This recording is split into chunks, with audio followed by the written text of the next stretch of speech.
Just in mga katropa, ayan, kasama ang Pampanga, ang lugar namin, na walang pasok bukas due to heavy rainfall. Hindi ako masaya.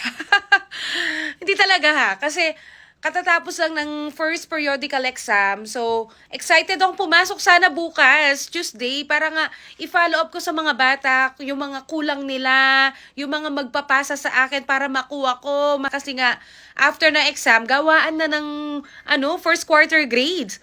Ang masaya dito, alam nyo sino? Ako! Ayan o, sayaw ka muna. Soda pop. No. Kunyari lang na di siya masaya, pero masaya yan inside. Hindi ako masaya. Kasi nga, kami mga teachers na magka-cards out na sa August 30 sa Saturday, hindi kami masaya. Hindi kami masaya. Totoo yun. Ito lang ang masaya. Mga estudyante ang masaya ngayon. Siyempre. Pag masaya ako, sasabihin ko. Pero, hindi talaga. Kasi nag-aabol kami. Kailangan namin makompute yung mga grades nyo, mga students. Kasi sa DepEd calendar, sa Saturday na yung cards out. Hoy, saan ka pupunta? Hoy! Hoy! Magmakdo! Magmamakdo ka. Bilhin niyo ako ng shake-shake. Ay, pera mo. Shake-shake fries. No, shake-shake fries. Magkano yon?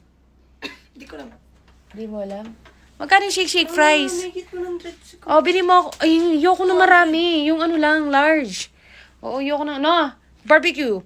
Anyway, ayan. Ayan, sa sobrang saya niya, nagbo-blow out pa siya. Ayan, oh. Oh, bye-bye. Blow out, hoy. Babayaran mo to. Babayaran ko ba? So, ayun, nakakagigil. Walang pasok. Alam ko, ikaw, yung nanonood dyan, yung estudyante. Alam ko, ikaw. Diyos ko, baka mapaniginipan mo pa na masayang-masaya ka dahil walang pasok. Pinagdaanan ko yan, naging estudyante ako, masaya talaga ako pag walang pasok. Ay, kaloka. So, ayun, basta mag-iingat kayo bukas. And kapag may mga kulang kayo, nasabihan kayo last week ng mga kulang nyo, ng mga outputs, performance outputs nyo, ipasa nyo ha, ipasa nyo yung mga walang pasok dyan. Ipasa nyo, no? No, kahit isend nyo na lang sa amin. Huh? O, ba't bumalik ka?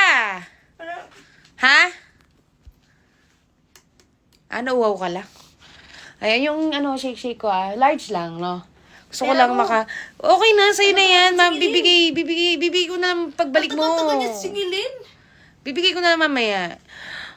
Nagdadrama pa ako dito eh. So, ayan na, basta ingat tayo dahil baka malakas nga naman yung ulan kasi nagsuspend sila. So, yung mga nasuspend din yung klase bukas Tuesday, paki-comment naman kung anong school kayo at kung ano ang area nyo. Yan, magbabasa ako. Yun lang. Bye-bye. Stay safe.